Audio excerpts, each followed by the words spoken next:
Zay ny amin'iny fa ho tanterahana ny faharoa amby roapolo ny volana marsa ho avy zao ny andiany voalohany amin'ny trait du bit azakazaka mahatratra 5 kilometatra izy ity azakazaka anaty natiora toy izao ny fanampanazavana mahakasika izay.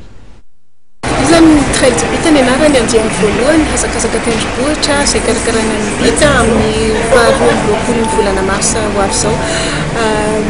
Distance anankitelo izy 30 km, 10 km dia 2 km ho any Ankisikely. Karakara inao Axime Sport foana zany karakara anazy fa miaraka amin'ny Ligue régionale d'athlétisme de Vakinankaratra, miaraka amin'ny Olsim dia miaraka amin'ny commune ny Bit, dia miaraka amin'ny Souris Botanical Garden. Ireo zany karakara. Ny cible anay aloha zany dia ny Tinety Antananarivo sy ny any Antsirabe sy ny manodidina satria 30 km zany afaka mandeha tsara daholo ny olona rehetrarehetra fa partir ny volontaire tsy maintsy manana 20 taona zany amin'ny 2015 zay vao afaka mandeha 30 km, ny 12 km enina amby 10 taona catégorie D miakatra zany. Dia maromaro ny toerana fisoratana anarana fa ny eto Antananarivo ao amin'ny kiosque ortana Antaninarenina hatramin'ny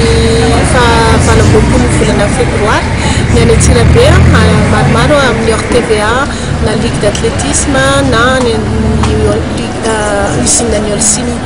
Mariana aloha zany fa tanjona anankiroa ny amin'ity azakazaka ity fanatanjahantena aloha ny voalohany indrindra ampahafantarina ny Moibit dia ny faharoa sady ny tena hoe tena tanjona levée de fonds io zany mba